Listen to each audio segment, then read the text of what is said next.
bienvenue à Why Not Land. Aujourd'hui, je continue de te parler des changements alimentaires et j'ai envie de faire du millage là-dessus pour te parler des changements alimentaires que tu peux faire qui sont faciles, qui ne demandent pas trop d'efforts puis qui vont être payants pour toi. Et j'ai envie de te parler d'eau. J'en ai déjà parlé dans une autre capsule, mais l'eau, c'est une bonne façon de diminuer notre appétit. Pourquoi? Parce que l'eau, ça augmente le volume des aliments dans l'estomac, ça augmente le sentiment de satiété parce que ça rajoute du poids dans l'estomac. Donc, si tu es capable d'intégrer un verre d'eau avec tes repas, tu vas déjà voir une différence au niveau de ton appétit. Tu vas avoir l'impression d'être rassasié plus rapidement. Fait que tu vas arrêter de manger plus vite. Tu vas diminuer probablement tes portions d'alimentation, d'aliments, pardon. Fait que c'est une belle façon facile de diminuer le nombre de calories que tu vas manger sans restreindre et sans changer quoi que ce soit si tu veux. Donc, c'est une belle option. Puis, si jamais tu as tendance à prendre des consommations ou des breuvages sucrés ou des jus ou des cafés sucrés, des cafés lattés avec crème fouettée, tout le kit, ou des boissons énergie ou de la liqueur, l'eau, c'est une super belle alternative pour diminuer tes calories. Puis là, si tu me dis, ouais, mais de l'eau flat, ça me tente pas, j'aime pas ça me lève le cœur, je suis pas capable, comment tu peux arranger ton eau pour qu'elle devienne le fun, puis que tu aies envie d'en boire? Moi, j'ai tendance à boire beaucoup d'eau flat régulière quand je bouge, mais en dehors de l'activité physique, des fois j'ai le goût de varier mon eau, donc je vais aller vers des eaux pétillantes avec de la saveur, mais pas de sucre ajouté, pas de 0 calories avec du faux sucre ou de l'édulcorant. J'aime pas ça, j'aime pas le goût des édulcorants. Je trouve que ça goûte pas le sucre, ça goûte métallique, il y a un drôle de goût à ça, je l'aime pas. Bref, je vais avoir tendance à prendre de l'eau qui a un arôme naturel, citron, lime, peu importe. Qui a un goût le fun, on a l'impression de prendre un cocktail ou un mocktail, mais qui n'a pas, pas de sucre ajouté. Donc, ça permet de varier ton eau. Moi, souvent le soir, je vais boire plus d'eau pétillante que de l'eau flat, parce que dans la journée, j'ai bu de l'eau flat, puis là, je suis tannée d'en boire. Fait que je vais avoir tendance à faire ça, mais je pourrais ajouter du jus de citron dans mon eau, ou du jus de lime. Je peux rajouter de l'amande, des fines herbes, des fruits. Du concombre, des choses comme ça. Donc, pour aromatiser mon eau, avoir l'impression que je bois autre chose que de l'eau plate. Donc, c'est une belle alternative. Pour avoir l'impression aussi de boire du jus sans boire de jus, c'est une bonne option parce que souvent, on a une habitude de boire du jus. Nous, on en buvait beaucoup quand on était jeunes. Puis là, maintenant, j'en bois pratiquement plus de jus, sauf dans des cocktails des fois. Mais je suis en pause d'alcool.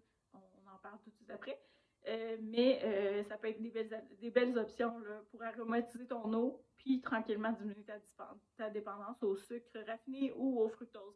Parce que si tu regardes le nombre de calories ou le nombre de sucre qu'il y a sur les jus, ça se peut que tu fasses le saut, ça représente beaucoup de calories et sur la balance et sur le long terme, si tu en bois toujours, ça représente des livres en plus. Donc, c'est une belle façon de couper dans les breuvages sans affecter ton alimentation. Donc, si tu n'es pas prêt à faire des changements alimentaires importants, les breuvages, c'est une bonne façon de modifier ton apport calorique sans trop bouleverser ton alimentation habituelle. Donc, c'est une piste de solution. Je te parle d'alcool aussi. L'alcool, non seulement c'est des calories ajoutées, mais le fait de prendre un repas avec l'alcool ou de prendre de l'alcool en soirée, ça fait en sorte qu'on a tendance à manger plus. Il y a des études qui ont prouvé ça, qu'on va être plus lousse sur la bouffe. Je sais pas si tu l'as constaté pendant le temps des fêtes, mais quand on est gurlot un peu, on a la main plus facile dans le buffet ou dans le sac de chips. Donc, de faire attention à ta consommation d'alcool, ça peut t'aider aussi au niveau de la balance à gérer ton poids. Donc, ça peut être une alternative. Moi, l'été, ce que j'essaie de faire, étant donné qu'il fait chaud puis on se déshydrate plus, j'alterne un verre d'alcool avec un verre d'eau ou un verre d'eau pétillante ou un cocktail qui ne contient pas d'alcool.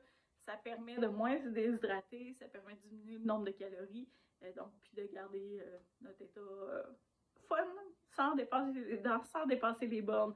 Donc, ça peut être une belle façon aussi là, au niveau de l'alcool d'alterner les deux si tu n'es pas prêt à diminuer complètement. Moi, en ce moment, en janvier, j'ai décidé de prendre une pause d'alcool.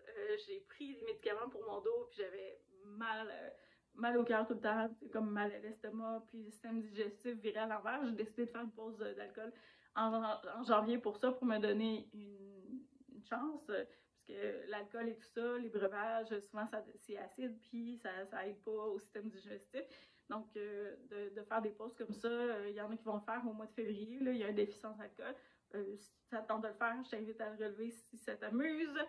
Ça peut être un beau défi pour voir comment tu gères toutes tes émotions, comment tu gères ton stress, ton anxiété et tout ça sans alcool. C'est un bon défi de vivre toutes tes émotions à jeun.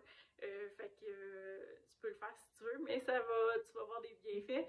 En fait, même si on prend juste un verre d'alcool ou deux, souvent le lendemain, c'est plus dur de se lever, même sans virer une brosse. Juste le fait de boire un petit peu, c'est plus difficile de se lever le matin. Si c'est plus difficile de se lever le matin, j'ai moins d'énergie. Est-ce que je vais avoir moins d'énergie à m'entraîner? Il y a des chances. Bref, c'est une roue qui tourne aussi. L'alcool a des impacts beaucoup plus grands que ce qu'on peut penser parce que l'alcool a un effet dépresseur sur le système nerveux, même si tu as tendance comme moi à ce que l'alcool, tu te sens plus excité comme si tu avais bu un café ou une boisson d'énergie. Sur le système nerveux, après ton petit high d'alcool, tu as un petit down aussi qui vient avec. Donc, si tu as des tendances à la dépression et tout ça, ou des difficultés au niveau de ta santé mentale, l'alcool, c'est peut-être pas aidant, même s'il y en a beaucoup qui s'en servent comme béquille. C'est à faire attention de ce côté-là. C'est un dépresseur, l'alcool, et il faut en tenir compte.